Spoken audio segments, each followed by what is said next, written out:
What am I doing? The Hello, open? nerds, and welcome. We are crossing the Nerdverse, bringing you yet another episode. My name is Travis. I'm joined, as always, by my fantastic co-hosts Eric and Ryan. Eric, your name is still misspelled on the I'll be all banner right. there. I don't Okie think it's dokie. on. Is that the one on YouTube? Is that say our name on our I'm looking at shorts? it right now. Yes, you're Yep, Aircock. looking at it right now. That's not going to count as our swear, by the way. That doesn't count because I'm just reading it off. That's fair. But yeah, welcome back. We're back at full strength. Last week, James and I did a little streaming of the Pilly Pals,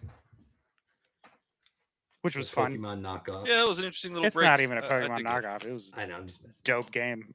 I have it running in the background still because I have my pals currently making stuff for me. If you see That's me the way slightly to do it. distracted, it's because I'm refreshing their task list. But I digress. Let's do our roundtable news. I'm going to start off this time. Do it. And I have terrible news. I'm just kidding. It's not terrible news. They signed another member of the Annoy family. We now have Zilla Fatu in NXT. And I have a feeling after Gunther is done retiring people and TKO finishes hiring the rest of Roman Reigns' family, those are going to be the only groups. It's just going to be Gunther slowly retiring everyone on the roster as they continue replacing them with members of the Annoy family. Wrestling today. Yeah. No, I mean, his debut was fine. He did a Samoan drop and a Superman punch, so that was refreshing to see a moveset that we've never seen before. I mean, it hasn't been used in a while, has it? The Superman punch? It's Roman Reigns' finisher, and he uses it like 4 times a match. Oh, damn. I just saw it in a hockey game last year. Some Toronto Maple Leaf. I think Brandon Coyle, I think that's his name. He Superman punched somebody on the ice. Best Superman punch I've ever seen in hockey was still Braga from the Odessa Jackalopes leapfrogging a referee to land a Superman punch on a Colorado player. See, wrestling pays off for everyone. But a Superman punch is an MMA move, not a wrestling move. But I didn't digress. start wrestling first? No. Oh, my bad. It's a legit strike in MMA. You put a lot of force behind it. It's telegraphed, so you really want to either let it rip super fast or set it up. But I digress. That's getting too technical, and that's not what we're talking about. We're not talking about sports. We'll talk about sports entertainment, but not sports. We should definitely do fantasy football at some point. Anyways, yeah. So more of that family in wrestling. Ooh, yeah. Ooh. Karrion Kross now has like every indie belt too. I saw his post on Instagram. So good for Karrion Kross. I'm sorry they let you go. You were doing great. LA Knight is getting another title shot. I'm excited for him not to win the title. It's always a good time. Man. Yeah, really. Not saying we kind of telegraphed the future on this one, but also, if no one has watched Solo Sikoa just absolutely rip into the Usos on the mic, you should check it out because it was super funny. So excited for how good Solo Sikoa has gotten on the mic. So proud of him. I thought he was going to be a dud on the microphone. I really did. And he has just been absolutely tearing it up. So I've gone back to actually watch some old mic work in wrestling, and I really miss some of the crazy people. Like Stone Cold. I miss his mic work. So good. Stone Cold's mic work was good. It was the same. His mic work did not change a lot. But you don't change if you're solid. Roddy Piper had some fantastic mic work. His stuff was always top tier. Who else was I watching? I think I watched some old rockers a little bit. Yeah, they were fine. They were okay. Then The Rock tearing into Bubba Ray Dudley is still going to be one of my favorite mic moments of all time, where he was like, "Who do you think you are?" And he goes, "Who are you two Rudy Poos?" Just making fun of Bubba Ray's stutter. I was like, "Oh, it's devastating." But I digress. That's my news. Is we've got another member of the Fatu family wrestling. Rikishi just pumping out pro wrestlers. Right I'll now, go ahead and I'll go ahead. I was gonna say right now, Tacticus on your phones, that game for Warhammer 40K. That's been out for a while. It has, but now they got, I don't know what the thing's called for this, like next week, the event that's going on. But it's pretty cool because you can get a lot of characters unlocked. I've got all my Blood Angels now because of it. Pretty psyched. Nice. Just got Dante the other day. Sweet action. So, oh yeah, dude, and it's a sweet game if you're into like Warhammer. It's nice. Speaking of Warhammer, Season 2 of Space Marine 2 has come to a close. They did their final big release. Ryan got a ton of love on the cosmetic side. He finally has a full Iron Hand skin for the Techmarine, and there's a new Salamander skin out. So all good stuff. I'm still chomping at the bit to get my Alpha Legion stuff. But yeah, no. That actually, it blends right into what I had for news because I wanted to talk about the summary and the silence break for the Warhammer 40K series coming out to Prime Video. A lot of the stuff we already knew. A lot of the confirmations were stuff that we knew but hadn't been officially said yet. And so for those of you interested, the summary kind of, I guess, behind it all is that Henry Cavill did officially break silence about the project. Yep. And he did confirm that he will be starring in and an executive producer of the new Warhammer 40K series coming out to Prime Video. Which I know we're all shocked he's starring in it. Like, I know I was shook to the core. James and I were talking about one of the writers last week that they picked up for. It's a pretty renowned horror writer for a lot of Flanagan. Like, yeah. I think they're gonna go really dark with it. I really think it's the gonna reason be they like a call it the fucking Grimdark, gruesome series. Yeah. Oh, there it is. 7 minutes. Well, I mean, right on the nose too, Eric. Right on the nose at 7 minutes, man. You couldn't have timed that more perfect. That word has to be there when you're being very descriptive with something, and like the excitement level of what he's gonna do with 40K. Like, I don't even know the lore as well as you all, but like picking that particular writer, Grimdark, right? So I think it's gonna be just super, super grim and no hope whatsoever. Ryan wants him to include the Demonculaba. That is one of the very few things I think we could probably skip.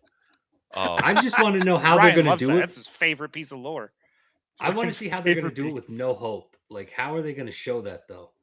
Like, because there's never here's any the thing. Hope in 40K. So how do there's not supposed to be. But when you go to a smaller scale, not the galaxy at large, but anytime you read a novel or go to a smaller scale, especially when in regards to the Imperium outside of the Space Marines, there's always some kind of small scale hope. It's never a win, but there's hope. It's kind of what the whole fiction side of things rest on. But with Mike Flanagan writing, I think he can pull it off even if he doesn't go that direction. We do have a hella production powerhouse. Obviously, we have Amazon and MGM Studios and Games Workshop, but I also got word that United Artists and Vertigo Entertainment are both joining the production roster. And probably one of the most exciting things for me was news of the Death Watch spin-off series. That's being attached to it. So I'm pretty excited, looking forward to some good 40K stuff. The Secret Level Studio is also going to do some more 40K shorts. I'm down for that. I loved the Secret Level series. I thought that it was really great. Good. On top of that, new rule adjustments will be coming out next month. Gezgul Thraka got a new data card that was updated. He is now on equivalent level power scale wise as like a Primarch, so he's pretty even keel with like the Lion and Girly Man.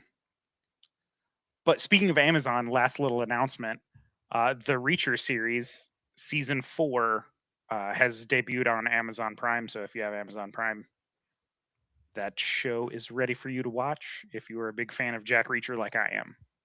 Yeah, no, that's a great series too. It's a lot of fun. So good. I love Reacher. Last thing I want to get into, if you're like me and you're someone that plays and adores older video games, go back and play them. They're not exactly as you remember. I started playing Final Fantasy 1 with my kid because I wanted to read more. So she's actually reading the text as she plays the game, which is cool. But I played it and I realized some of the difficulty is just because of how expensive the items are and how not easy it is to get the money to get the items in these games. Older games are not similar at all. Like the fights aren't even that hard. Yeah, the fights aren't even that hard in the game. Like I thought they were a lot harder when I was a kid, I guess. But like I definitely noticed some of the issue is just you can't buy certain items in certain places, and you can't like max out your money really easy. No. And the maps are weird. So it's been interesting trying to figure out where to go in the game because I haven't played it in years. You know what So like games there's not a lot of direction in Final Fantasy the original as to where the hell to go after the beginning and the bridge gets fixed. It's kind of like figure it out, guy. Yeah, it's about the journey, not the destination, man. Right. If you really want to games, get a big blast of nostalgia, go back and play all your old side-scrolling platformer games too, and you'll realize how easy you've got it with modern platformers. Yeah, I'm doing the Final Fantasy series with my kid first, like the first 6 games, because that's what we picked up, and then we'll move on to some other nostalgia. Tell them they can't open their Christmas presents until they beat Lion King 2 on Super Nintendo. No, man, that's rude. I think we need to call CPS on that one. Yeah, Alan's not going to get to go to school until he finishes that game. I mean, there's no save points. You have to do it all at once. Yeah, I know. I remember. A lot of the games now you can save and stuff though, and that they remake, like Final Fantasy 1, they got like you can actually like the way they remade it. There's actually save points now and stuff more. Save like checkpoints. No, I know that, but I mean like in one, but there was, but I mean you could save it more often and stuff now. Like there's a pause feature to the game where you can do it. And I've seen it with other games too, like Legend of Dragoon. I gotta put my critters back to work. Hold on. So you're good. No, actually, kind of going back to that nostalgia gaming and stuff, the retro gaming, that's been having a huge surge here recently, at least amongst some of my local friends. And watching a lot of these old favorites come back to life, I think back to life is a lot of fun. I spent a lot of time in Bird's Eye adventure games, the Legend of Zelda and that kind of ilk. And so it's cool to see Final Fantasy 1 getting some love. Great game. Like it's not as easy as people probably remember. But it's not as hard as you probably remember either. It's more nitty gritty. But I definitely think I might start doing more with that on our pod, like not this particular show maybe, but like on our website, or like I also do I do a couple other nerd shows that I got to bring back. So we'll see what happens with those, but I might do more with nostalgic games. We'll see what happens because I got a GOG account now. And I've got quite a few games on there that'll never go away. So see what happens. Yeah, as long as it's not ran by Sony. Look up GOG. They're getting a lot of love ever since Sony started putting out their we're getting rid of discs. Really? Yeah, well, GOG, like that, they give you the game. Like you can actually download the files and stuff onto like a thumb drive or something, I'm told, and like you have it forever type deal. So, and they got a lot of older games and everything like that. So it's pretty cool to check them out. Love to get sponsored by them. I know they're not watching us right now. But I might send them a message. You never know. At least you're being honest. Yeah. Yeah. But I share this with whoever. We're going to be talking about the impact of streaming on theaters and whether or not it's actually really doing any damage. We're probably going to have some mixed opinions here. I feel like Ryan and I are probably going to be on the same side. I've put a lot of thought into this week, actually, because there are a few, I'm going to call them buzzwords, right? There are a few buzzword style topics when it comes to the film industry that really get under my skin. They really make my teeth itch because people will just have this habit of regurgitating what they heard on TikTok or something. And I think that a lot of really good movies get passed over because of this. And I think a lot of hot garbage movies make a good run for the same reason. The impact of streaming, I think, is a major topic that I'm personally interested in how it hit the movie theaters. So I'm excited for tonight. Yeah. First off, I'm going to go through a series of little definitions of terms we're going to be using. For flop, we are going to... Flop is not a movie that was critically panned or disliked or one that was disliked by the fans. Flop is going to be anything that ran at a significant monetary loss, so below the break-even point. That being said, anything that is a success is going to be anything that earned back past its profit mark, because you have to earn so much over what the budget was for it to be considered a success, right? So successful movies are going to be past that benchmark. So if we refer to something as a success, that means it is past a significant benchmark. I can't remember off the top of my head. I looked it up earlier today. I want to say it was like 10% over the cost of budget. It's considered successful. Yeah, I think that's about right, and that's including the cost of things like advertising and Right. that kind The of stuff. media campaigns, the advertising campaigns, things like that, paying for trailers. And then anything that was just a break even is going to be the stuff that falls in that window where it may not have reached the budget, but it's not super below it. And it may not have reached that sweet spot being significantly over that mark. So yeah, our first segment is, are movies really flopping? And I'm going to go with no. I don't think there's a significant increase in the number of movies flopping compared to even my childhood. I don't see a significant difference. I feel like there's just as many successful, just as many mediocre, and just as many bad movies being made as there have been previously. And I'm going to take the hard stance and say streaming has not impacted that, because you also have to think theatrical releases were competing with direct to DVD movies. Yeah. So I'm saying it's a Well, wash, man.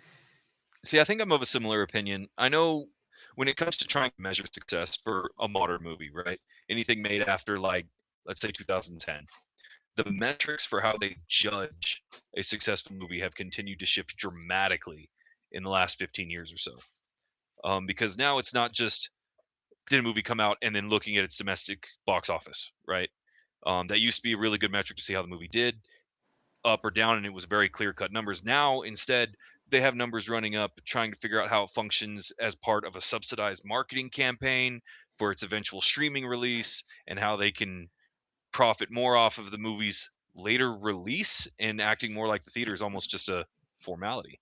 It also, you have to take into global box office too. So they'll talk, it was like, oh, this was a huge flop, and then I'll look up the numbers that it ran, and I was like, this movie made like $100 million past its budget. I don't understand why they're calling this a flop. And then they were like, well, domestically it only made like 80 over whatever its budget was, and it made the rest globally. And I was like, that still makes it a financial, like, you're still on the positive end of the financial.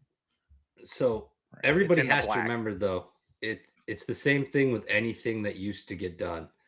The cost of the tickets is drastically different. So when it's making money, it doesn't take that into account. So while they might be making more money, there's probably less people going, because the cost of the tickets have gone up a decent amount. And like, even if you just take a look real quick, like I But pulled up even numbers, the production like costs, 2019, ticket sales, right? And that's before COVID. Before COVID, they were already losing something like 60 million. I think it's 60 million tickets a year already. That's prior to COVID. Um, and that's even after a price increase in tickets and stuff like that. So theaters prior to COVID were already having an issue. And then if you look at, like, part of the reason I do think that they're having an issue in theaters is because a lot of other, like, big names in the industry think they're having issues. And the reason I say it is because there's a lot of movies now that are coming out with no substance like prior to. So they're just not as good. Like, a lot of the movies that are coming out that are succeeding are like, I punch bad guy punch me, end of movie. Like, there's a lot of movies that aren't doing, like, and like Ryan said, there are some movies out there that have the deep storylines now. They're just doing garbage work. And it's not what one it of the most should be. commercially successful movies of this year is a documentary. I didn't Which know one? that, actually. Michael, Which one? over $1 billion. Michael, about Michael Jackson, look over that $1 one up. billion. Oh yeah, no, I definitely believe it. Nice. Or if you Right. look at the P Diddy one on Netflix, That's not an action. That's not an action movie, right? That's not a. It's a dramatized retelling of his life, Yeah. but that doesn't change the fact that it's a movie with No, substance. you're right. It is something different than what normally does well. There are some Right. out there, obviously. So I'll take Well, it and back. It's actually, not all of them. It is. I It is will I some. will take a minute to address what you just brought up, because it's a very real concern, and it kind of touches on what I mentioned during our intro. Now, obviously, we're going to cover it here kind of at the beginning while we're talking about flops and reasons for flops in movies, and I'm going to bring up kind of franchise and genre fatigue. This is something that I've discussed kind of at length with a lot of my friends, and it really, some of the minutia involved with franchise fatigue really kind of gets under my skin. Superhero fatigue, like you just mentioned, I'm here to punch bad guys and not That's 100% real. It's 100% real, but I think it is wildly misinterpreted and misnamed. Because truthfully, what people have fatigue over, in my opinion, is not superhero movies. What they have fatigue over is that the superhero movies as a franchise turned into something that was very cookie cutter. They're not tired of superheroes, they're tired of the same goddamn story. And admittedly, superheroes traditionally stay within a particular realm, especially when you're dealing with origin stories. And we've talked about this on the show before, but when you're dealing with a superhero origin story, there's only so many times I can watch Uncle Ben die before it starts becoming a little bit repetitive. I've healed enough. I'm ready to see it again. And I think that the superhero movie franchise really made something special and tried to make a big splash, and it had two side effects that is not what people are calling superhero fatigue. You could watch a lot of good superhero movies as long as the story was interesting, but the metrics that superhero movies have to follow are stifling, and that's based on the fans' reactions. You also And some of them rely too much on the action and less on the like the hero or the hero's journey, right? Like I want to see a well acted part. But I mean, jumping out of the negative just to go into the positive, 2026 has had some banger, like successful movies, like wildly successful movies. Project Hail Mary, perfect example. That movie is fantastic. The book is good too. So read it and then watch the movie. I have not heard anyone just go like, that movie was trash, that I would take serious. Maybe put it that way. Like, I'm sure there's people on the internet that hated it, but you can find people on the internet that hate everything. It doesn't matter. oh yeah, But yeah, well, and Project Hail actually, Mary, huge success, right? Even past its budget, you got to think its budget was like 200. I want to say 200 million, and it made close to 690. Huge that actually success. that's going to lead directly into the second point I had for the superhero movies. And that's looking at the movies that we've been successful. I think that the superhero franchise that eventually led to movies like Project Hail Mary having the visuals that they had and the budget that they had is a major impact, right? Superhero movies changed movies in the early 2000s because we do not get any, I don't know what to call it, middle class movie budgets anymore. Nobody's making the $60 million drama or the $70 million comedy and having it succeed. Very few, not nobody, few. But the ones that are succeeding are not succeeding on merit; they're succeeding on long-running IP. That's it. And I now mean, every other movies that's coming out is a 200 to $300 million budget with these major productions, and nobody's making this middle ground stuff anymore.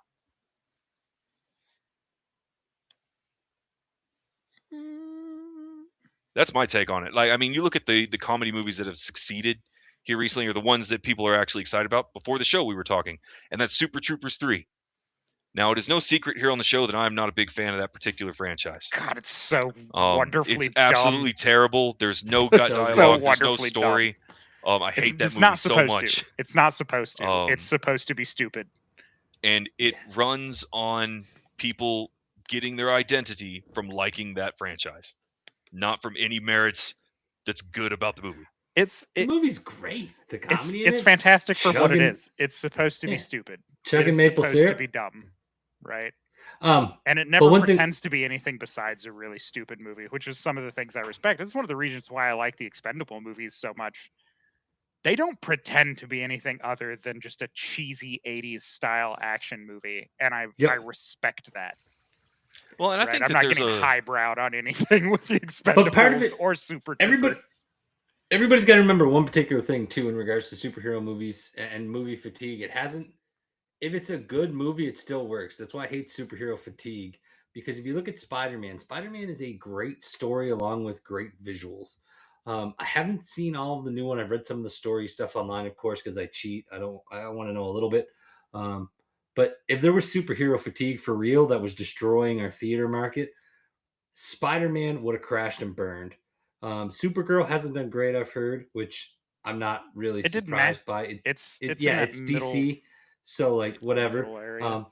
But like then you look at Spider-Man and everyone loves Tom Holland. This guy's tearing it up right now at the box office. He did Spider-Man and he did The Odyssey. Like he's just killing it. But if superhero fatigue was real and destroying everything, like Spider-Man would have flopped. Spider-Man did not flop. It did really well. It did really well. It did the absolute opposite of even what people I listen to say about like the market right now, where they're like, oh, you have to make it like. Yes, it had a lot of money, but like it had a story, which is why it was so good. So people can sort of shit on somewhere else other than that because it was well written and well done, and definitely proves the fact that superhero fatigue is not killing the theater market. Odyssey did well. Project Hail Mary, um, Hmm.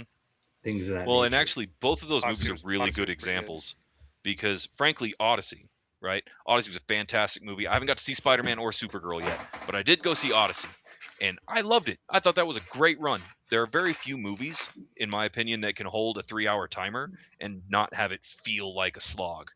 Here's sorry, I'm jumping real quick. Obsession. Yeah, perfect Was a example. drama. Budget $750,000. Global box office $426 million. They got in under $1 million. Yeah, Hey, I under $1 didn't know million for that. the whole film, Respect. and it grossed $425 million. Right. The budget for Supergirl was a lot lower than I thought it would be. Budget on Supergirl 170. Global box office take 115. So not great. Technically a flop. Technically a flop. Yeah, technically. I haven't seen it I yet. thought that movie was okay. I watched it. It's fine. Yeah. Did you? I haven't seen it. My friends here in town enjoyed it, but they also had a similar opinion where it's like it wasn't fucking nuts, right? But it was good. The Bride, also another under 100 million budget. Now it did real poorly in the box office, right? But the budget was under 100 million. So like just well, and that's you start looking at movies. I kind of miss having those no-name movies come out of nowhere. It's a $30 million budget, and it's maybe got one dude or one chick in it that I've heard of before, right? You start looking at everything after 2010 to whatever it was. Was it 2005 to 2015? Anyway, Nicolas Cage was in flipping everything. Dude made like 45 movies. he still does. He's still nothing was good. He's amazing. I actually disagree. I like a lot of those movies. I'm a big Nick Cage fan, but people have. What was? You didn't like Face Off? How do you not like? No, that's like one of the few I liked. Oh, I was that's like, I'm gonna kick you out of the show. How do you not like Face Off? But once you get past that, so but basically, I agree with everything everybody's saying right now, and I think we've all come to terms with the fact that just to keep us going here, movies are not the reason, or don't have anything to do with the theater scene flopping right now. So something I would kind of like to touch base on, which nobody prepped for because I was a slob this week due to medical appointments and things of that nature. I think we should look at something very important with theaters in the sense of amenities at the theater. So we've already just discussed the sense of movies are not affecting theaters right now. They're great movies, low budget movies, high budget movies. We've pointed all kinds of things. We've talked about it, even the 3-hour movies. So the next thing I'd like to get into is more of the nuances of things that have had to happen at theaters. I'll just start us off like personally. A big problem I've always had at theaters, and I'm not even going to talk about food yet. It is literally the setup to the theater itself. The way that the seats are done, how uncomfortable they are, and things of that nature. Prior to COVID, I definitely found theaters were slowly becoming more comfortable and more than just a theater. There was a lot of places you could get dinner, you had a server, you could do things like they had real chairs that people hadn't been using for the last 10 years. And they made it more of an event, which I feel like they had to do to compete with streaming because streaming was killing them prior to that. I mean, I have to say, Trey, like even if you look like just the 1 year before COVID, like their numbers weren't killing them, but they were going down. And I think it's because you paid all that money for uncomfortable seats, jam-packed theaters, you know what I mean, and things like that. So theaters had to evolve and start doing the recliners, the tables, the dinners, and everything to make it more of just a movie in a shitty seat all day, so people would come out and spend the money instead of sitting in a living room. I think contributing to that factor is also the sheer number of theaters, Eric. Prior to COVID, there were so many movie theaters, right? all the way from your standard like swing down, semi-cushioned, sticky floored, you know, Oh, The I miss home. best. traditional like childhood theater we all remember. All the way up to the like, the draft house theaters, where you could have beer brought to your chair as you watched a film. Um, I think that was a contributing factor for streaming to get a leg up. There was also some economic reasons going on during that particular time frame, even before COVID hit, that were keeping people more at home, right? Streaming was still overall cheaper. Things were getting released fairly fast onto streaming services by comparison. I think it was just kind of a momentary turn as theaters adjusted to what the new standard was going to be. Because if you look at theaters now, it's assigned seating. It is, well, it's always been assigned seating, right? You had like your number, but it's not just the little fold down semi cushioned seat, right? Pretty much everywhere you go now is going to be like a recliner, barring exceptions, obviously. But there's going to be an expansive like snack bar. It's not just candy and popcorn anymore. You can get a whole meal there, right? You use hot dogs, burgers, chicken wings, whatever. So I think as they shifted, yeah, there was going to be a turn to other alternative means until that fully came to realization. But I don't think streaming ever posed a credible threat to ending the box office. Oh, I don't think it was ever going to end it, but I definitely will always think that it took a chunk out of it, just Well, because of the comfort and the ease and stuff. Like I can just sit at home and make a steak and watch a movie, in a comfortable chair that I know, and so I do feel like I think it started like right before COVID. Theaters started getting into the better amenities because they did realize like I want to drag as many people as possible because obviously it's not going to affect. There Right. was probably maybe 20% of people that were affected by that, Go but ahead. still, Go that's ahead, Ryan. 20% they want. well, and this is a little ranty, but I think that both of you are touching on things that are very, very that are factual, right? I don't disagree with most of the points that you just made. However, I think the underlying cause is different. Eric, for yours in particular, I think one thing that you're focusing on that isn't universal is this aspect of comfort and ease. There are many people I know that enjoy the experience of going to the movie theater and will pay for that. It has nothing to do with it being comfortable or easy. Now there are individuals more like yourself that enjoy just being able to have it at home, and I imagine that number is growing. But really, what it started impacting, in my opinion, the legitimate individual theater, whether it's a small town theater in the middle of the American Southwest or a major production in LA. I think that there are several key factors, and streaming is one of them, but in a weird way. I'm going to hold that Hollywood in America, movie production in America, is effectively a monopoly. They've been able to get away with high murder forever, and the 12 people that make movies all own everything else. And so the way movies have gotten made is extremely bloated. It's extremely back end loaded. And I think we can see that when streaming started trying to make its own movies. Now, back in the day, this is before they became a giant evil villain, right? But Netflix started trying to make movies and they wouldn't make them in Hollywood because Hollywood's rules are unbelievable and ridiculous. The bloat of production is unbelievable. And so they made it instead, I think it was in Colorado when they made the movie Bright. Starred Will Smith. He was a good headline actor at the time. It had a great story, excellent visuals without being overly reliant on CGI or technical acumen. And when it hit Netflix, all the critics, everyone in Hollywood, trashed it. It had like a 6%. Whereas fan acclaim saw it as a pretty decent movie, landing it pretty solidly in the 70s.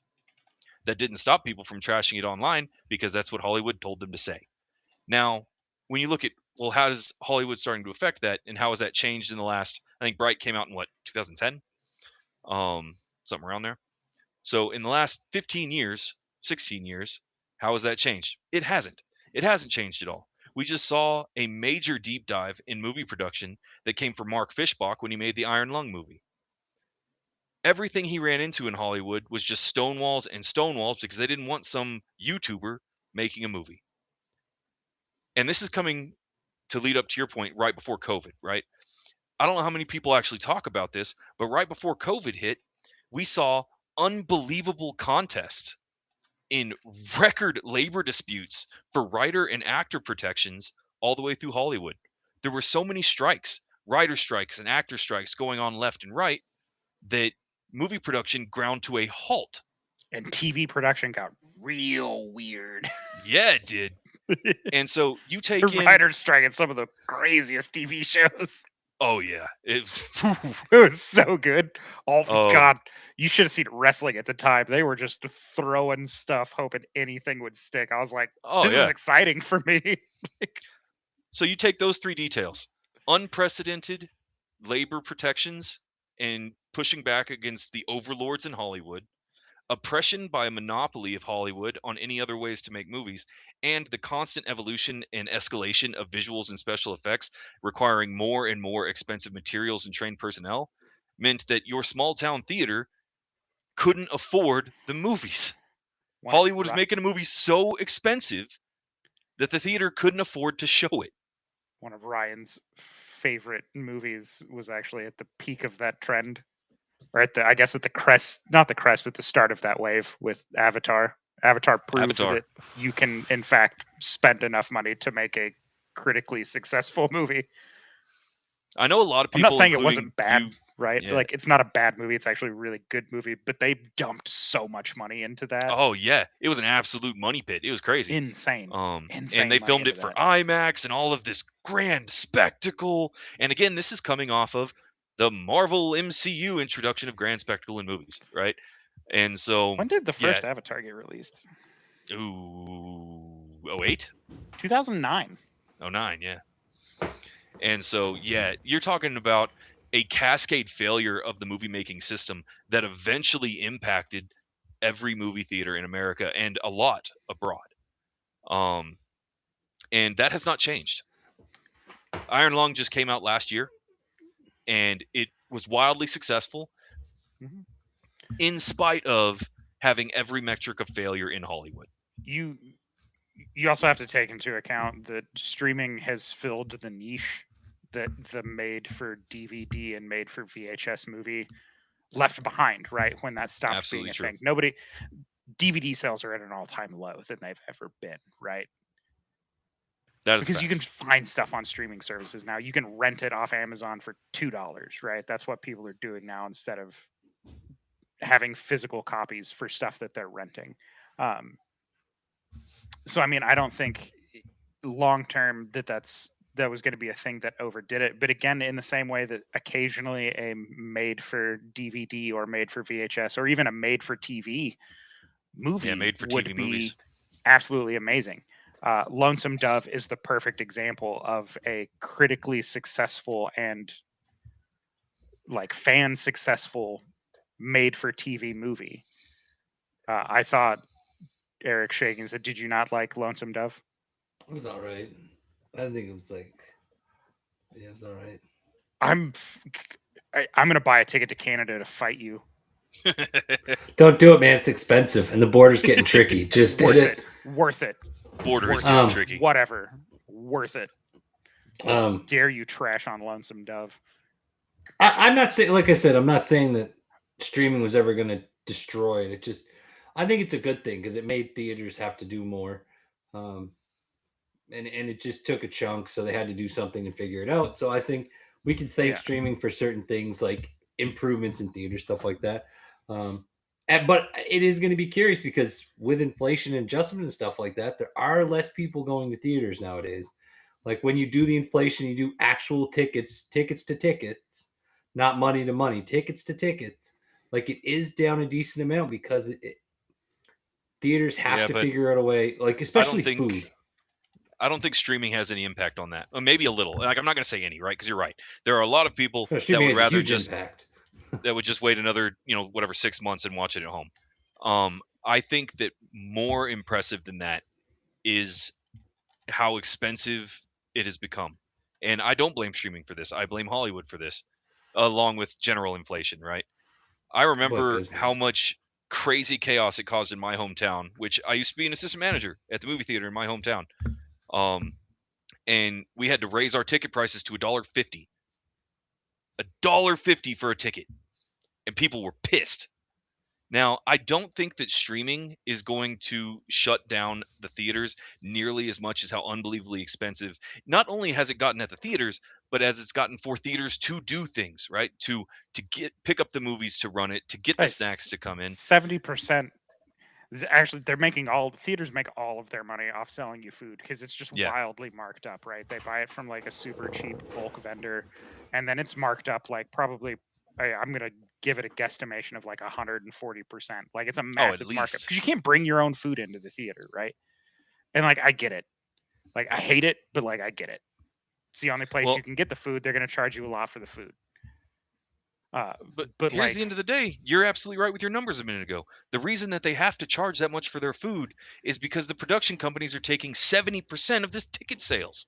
for the first week, which means that if a movie is really Admittedly. good, the theater makes more and more the longer it runs, right? Which is a motivation, which again is a motivation for theaters to run good movies. It's also a motivation for people to try and make a critically acclaimed and or successful movie. Which Very is rarely will you see theaters come out and just be like, I made a flop, right? Like nobody, no production company's going to come out and just be like, I made a terrible movie. right. Although some of them get away with that. You look at the Evil Dead stuff that was coming out. And that's exactly what they were trying to do. They were very open But about it. they were trying to make a bad movie, right? Like that was the effort. There's this, Now, nobody's coming out and just be like, I want to win an Oscar for this trash movie I made. yeah. Well, and I think that comes down to the fact that there is an undisputed correlation between the rise of streaming and the struggles that the movie theater had, right? I can't deny that. And obviously Eric has a point. There is going to be a impact on moviegoers because of the advent of streaming. However, I don't think it is nearly as big as it's being portrayed. I think that Hollywood has used propaganda to convince us that streaming services are killing movies. And we just listened to them because I think there's a definite difference between correlation and causation. And I I think the see it. causation is how expensive movies have become. I also I want it becoming an event instead of just running and sitting in a row of bench seats, right? Is also one of the things why it feels more like a treat. So you go fewer times, right? I also struggle to find places that are doing like $5 matinees anymore. See, fortunately, I happen to live in a town where Tuesdays it's an all day matinee, right? $5 anytime during the day, and you can go see a movie. And I just don't see that as much anymore. And I think that Yeah. definitely impacts ticket sales. I don't think it affects their overhead as much, right? Because they're still charging you for the movie. Which also one of those reasons I think is why you see fewer theaters all in all, right? Like just within my local community, I've seen 4 theaters being repurposed to other things. One of them became like an indoor activity park. One of them became a showroom outlet for something else. I'm sure one of them's going to have a spirit of Halloween soon. We're getting to that time of year where they're looking at empty buildings. Well, on the subject of it becoming an event, I think the idea of movie going as a spectacle has wildly skewed box office numbers through social media, right? You look at Minecraft when Minecraft came out. People started going to that movie not because they wanted to see the movie, but they would go 6 or 7 times so they could make TikTok videos of themselves acting a fool and crying out chicken jockey, right? It became a trend, and the movie ended up getting wildly inflated numbers because of a social media trend. And I think that reminded me of a personal story, and I'm going to rat Ryan out on this one. He and I watched the Lord of the Rings films in our hometown theater. Probably at least 5 times each. Yeah, us and Taylor. Yeah, there was a particular one in the Two Towers where an orc like sniffs the air and then says "man flesh," and then all of them are like "rah," right, and then they run, and that's the scene, right? That came up. They're like "man flesh," rah, and so myself and Ryan, he's included in this one, stood up and went "man flesh," and then ran laps around the theater. And I'm sure we disturbed the one other person that was in the theater with it. It was like, it was like 2:00 on a Saturday, right? Yeah, that theater was. It was like a matinee on a weekend. Anyway, yeah, it was Ryan's only day off from the theater too, and we drug him to a movie he'd probably already heard from the concession stand like 400 times at that point. Oh yeah. But we had a Truth good be- time doing the same thing as the chicken jockey, so I'm not seeing it being like a super different. Yeah, Like I I think get you're that it's probably a right about trend, that. but like kids will be kids, and like kids at heart will also be kids and do goofy stuff. So I'll tell you what, while we're on the anecdotal side of things, when I was working in the movie theater, you know what the roughest time I had was? God's honest truth. At the time, we had just gotten, because it was a 2-screen movie theater back home. One theater was the SpongeBob movie, and the other theater was Blade 3. You that's want to a talk? weird side by Yeah. side. Listening to that 15 times a day, every day. Oh, man, it's a Russian sleep experiment. You ready to go, motherfucker? Eh. Blade You made a- 3 was so good. You made Like, a it fucking was. vampire Pomeranian? No, it's Oh. Patrick. Like, just immediately on the other side. But Blade 3 Oh, was the that's best. I wild. just want to throw that out there. Of all the Blades, Blade 3. Ryan No, Reynolds. Blade 1, No. number 1. Ryan Reynolds, the dog, and Triple H. Like, Triple H was so awful in that. it doesn't matter. It was Bless so him. good because of that. Like, it was That so was- good. That was the gold standard for his entire acting career. Yeah. That's why Hey, he never all made I'm going to another bring one. up is Ryan Reynolds has not So been bad. shy talking about movies that he regrets making. Blade 3 has not come up. So Nope. Not like the Green Green Lantern comes that up a comes lot. up. Speaking Yeah. of flops, that was not one of the that was not Yeah. one of the successful ones. You know, I went Um, back and I rewatched the Green Lantern just- movie recently on the subject of flops. It's not good, but I don't think it deserves the hate that it it gets. doesn't. It just does not. the hate kind of got memed, like I won't lie, but it is a bad movie. I think the just to- costumes is what killed it. But go just ahead, to Travis. give some stats here, since we've been talking about releases, I'm going to give you some numbers. So the official release number for 2025 for theatrical releases 602, right? That's following a pretty significant rebound compared to where it was before. The average theatrical release before the pandemic was right at the like 700 mark. It dipped to its absolute lowest at 500. I want to say it was just over 500 during the height of the pandemic and all the shutdowns, and has steadily been bouncing back up. I would not be surprised if we see about 650 next year. Full length feature films, because we can't use theatrical releases for streaming because obviously it's not in a theater. Yeah. So full length feature films that are exclusive to streaming services. Now, this is across all of the major streaming services. Set right at 489, which is a like not a bad number, but if you go streaming service for streaming service, still way behind theatrical releases in volume by a considerable amount. And production quality for that matter. Yeah, it depends on the streaming service. It's definitely a contributing factor. I'm really excited to see Tubi make their own first exclusive movie. You remember the movies we used to get off the Sci-Fi Channel? Like, I Oh, want God. somebody to pick that up again. I want some Those are- Gargoyle 8. Like, Yeah, I just Leprechaun quick- 9. yeah. we can't make fun of Tubi because they have all of the original Transformers on there. Oh, nice, and I actually. think G.I. I Joe can, I too. can make fun of So- anything if I really want I to. love Tubi. Well, I'm just You- asking nicely then, please. Make fun of other stuff like No. Amazon. Or like I'm not my making fun of socks. Amazon. One of They those can hear things. us. They're listening. Yeah, I don't care. Oh, Whatever, Amazon. We Jeff touched on it a Bezos little is bit. gone. We can do whatever. So when Eric has a is terrible theater- car accident tomorrow, we're all going is- to know what happened. right. It's because I cut his brakes because he was talking trash about Lonesome Those Dove. stuff. Jesus Yeah, I'm Christ, gonna it's get not that fired from serious. work just because Oh, yeah. I didn't show up. So, sabotage Eric's entire life. No. Our last little portion we'll talk about it. We've touched on it before. Is pricing the problem? I'm sure it's a contributing factor. I'm not going to lie. Things are more expensive, right? Is it going to absolutely destroy the theater? No. It's a spectacle. It always has been. It's always been an event. And there's people that are dumb like me that if they really like a movie, they're going to go watch it in the theater when they can. I currently have a 2-year-old, so that's not exactly Yeah. high on the list of activities I can participate in on the weekends anymore. When he gets a little older, I'll get to go back to the theater. So I agree with cost being an issue with theaters, but one thing some people will do for really good movies, and I've done it before. I will just get a ticket and go sit down and watch the movie. So for me, it's not always concessions. Concessions is more of an issue for family things. So like I won't take my whole family as often anymore because concessions are expensive, but I might still drag myself there, maybe hide a bottle of water in my pants and like see the movie just because um, I really need to see it. So I agree this And is you a don't care about problem. your children, which But is fine. Like, I get it. yeah, they don't need to see SpongeBob in the theaters. I mean, I'll just leave them in my car. They got a fan. Crack the windows, will be fine. Yeah. Oh God.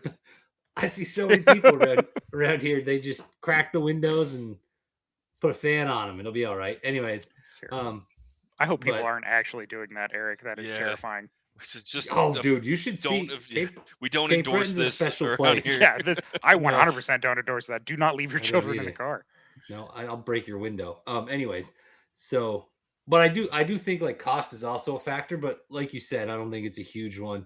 And I'm just giving my point of view of why I don't think it's a huge factor. It's just because some people are crazy like me and will go and sneak a bottle of food in and Kit Kat bar and just A bottle of food in. bottle of water No. in Kit Kat Yeah. bar. Words are bad. My No, neurologist got to it's see them.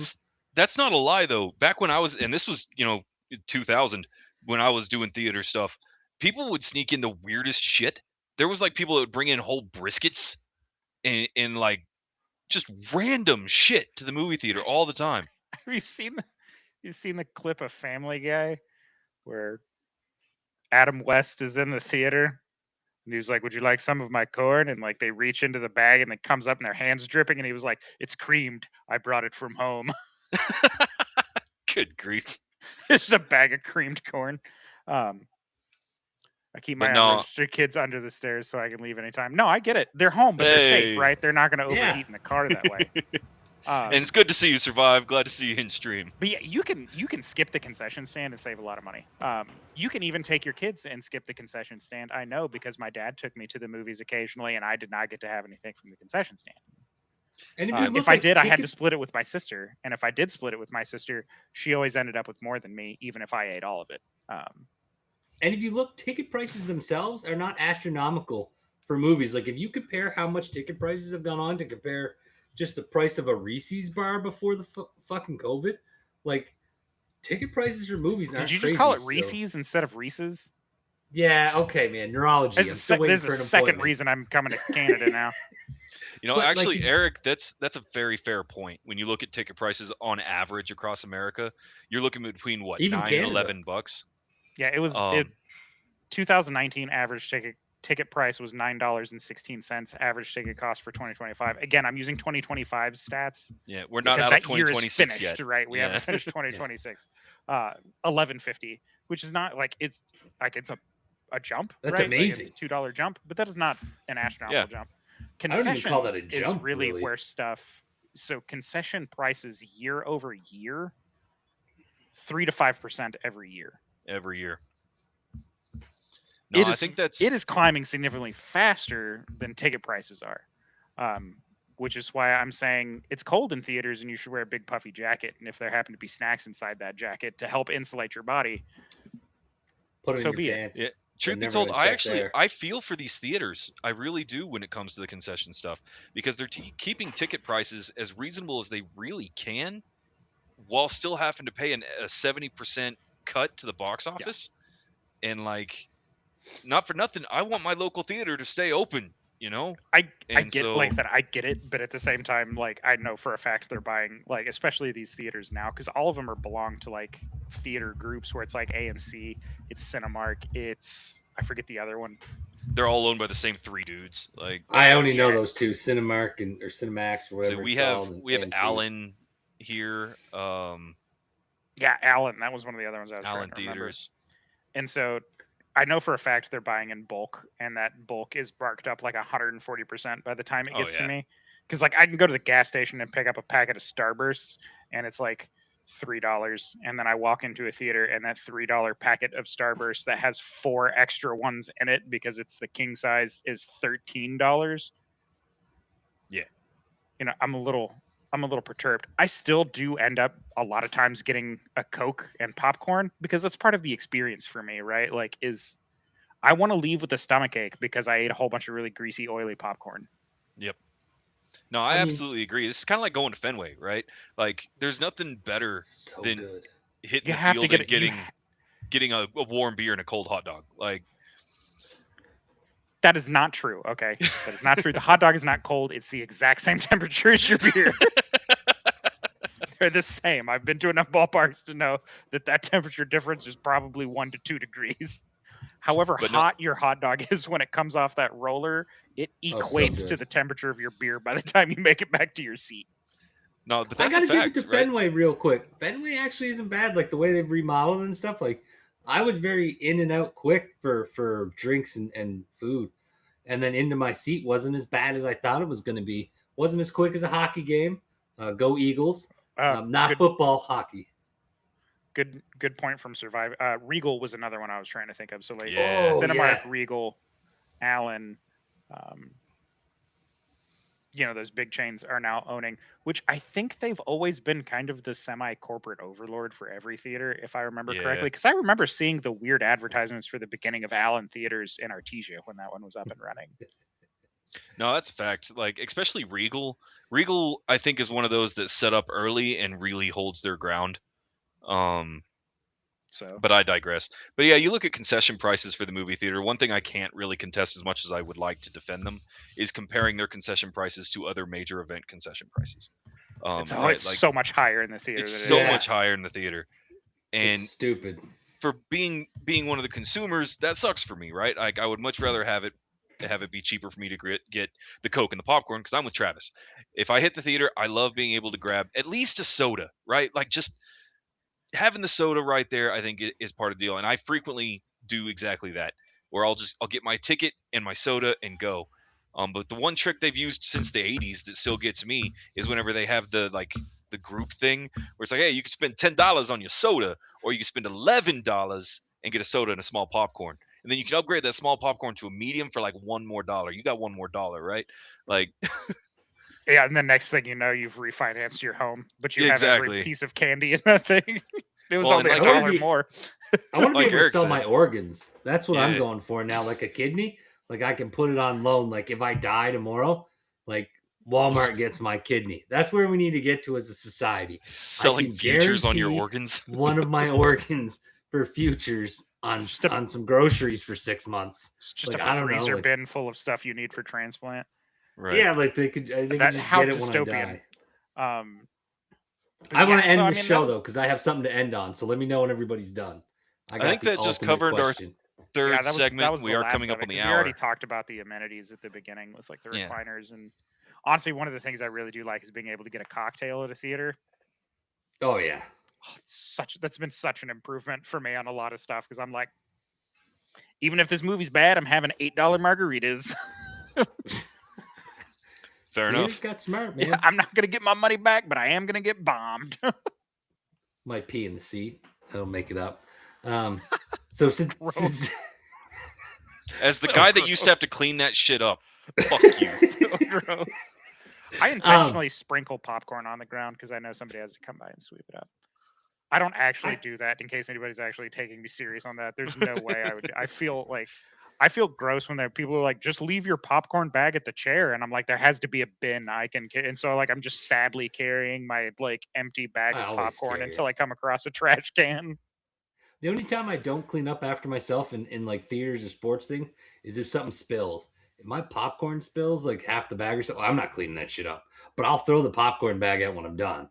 But like I'm not gonna clean it all up. Somebody gets paid for that. Like I'll do the You know rest what? of it though. I would know. I would like to be able to bitch at you, but at least you're throwing your bag away. The number of people that just leave all their shit in the chair. Yeah, yeah. Ugh. But anyway, so what I want to end this show on, and I want to get people's opinions. I'm even about to mark this so I remember it. So currently, I would say sort of the business model of theaters is high revenue, low business volume. So I am curious to get people's opinions on if they think this can truly last.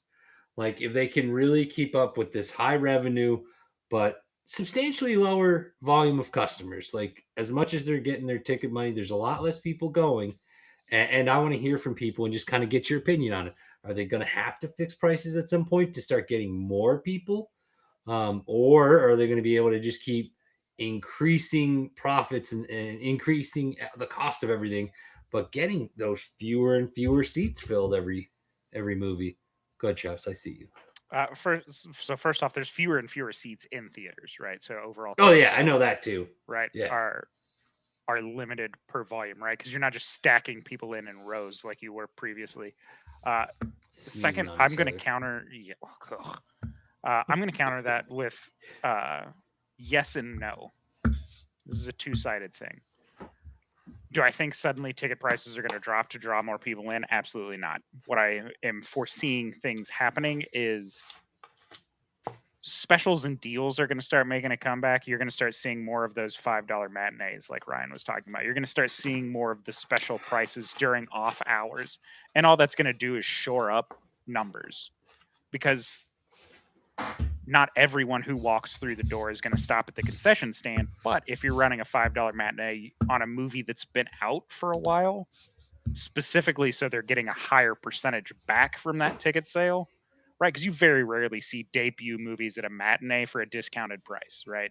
You never. Right. Long running movie, on the other hand, that people either want to see again or waited intentionally to see later so it wouldn't be crowded, which is usually my strategy. Samesies. Ticket prices go down, theaters not nearly as crowded, still stopping by the concession stand, right? That's where all the markup is. The movie's been out long enough now, they're getting a higher share of overall ticket sales staying at the theater as being sent back to the production company. Because, like I said, we touched on it 70% at the beginning. The longer a movie runs, the more the money the theater gets, right? Because that share increases to the theater side eventually. So I'm going yes and no. I think overall ticket prices are going to continue to scale up as they have been between 2019 and 2025. We're going to continue to see those little jumps in ticket prices. We're going to continue to see the 3 to 5% increase in concession stand prices. I think they're going to adjust back to offering more deals, more specials. Maybe they'll go back to doing the double feature for a single ticket price, which is also something they used to do in the past, especially just to drive up ticket sales. I wouldn't be surprised if that stuff came back just to adjust for whatever overhead costs they need to make up for. So for me individually, I'm going to give a shout out to Survive because I think he hit the nail on the head. I foresee. Let's look at the next 5 years. I think drive-in is going to make a return. I think that they're a cheap installation that are easier to maintain than a traditional movie theater. And so I think we will see a return of the drive-in theater. However, I also think that your Drive-ins lead to a question higher pregnancy rate. that they do. But you know We what? It's do in the need to safety of your increase the own car. population. We do need to increase birth rates. Just saying. Everything points that We're we're on the low end. we're the most unserious group of podcasters. Yeah, we are. But I do Bring think it that there are back. two serious factors that make your question overall kind of irrelevant. The first and foremost is the competition between two major deals in movie making. First, in the next 5 years, we are going to see a dramatic increase in AI generated movies, scripts, and special effects. Super Um, excited for that. yeah, it's going to be pure slop. And so your ticket prices will continue to increase because Hollywood will charge more for the brand new thing, and people are going to get pissed of spending $20 on a ticket to go see AI generated bullshit. That's Now, what's different than happening? theaters, though. That's different than having anything to do with the theaters, though. What you're talking That's going to about. directly What? impact the theater's cost of showing the movie, and therefore increase your ticket prices. Yeah, but what Now, I'm talking about. Go ahead. Sorry. what you're going to see is, and we've already started seeing it in some of the major states like California and Arizona, is a wild rise in indie development and self distribution. What I expect to see is independent movie theaters cropping up and getting their movies from independent sources outside of Hollywood. And there we will actually see a significant adjustment in viewership and ticket rates.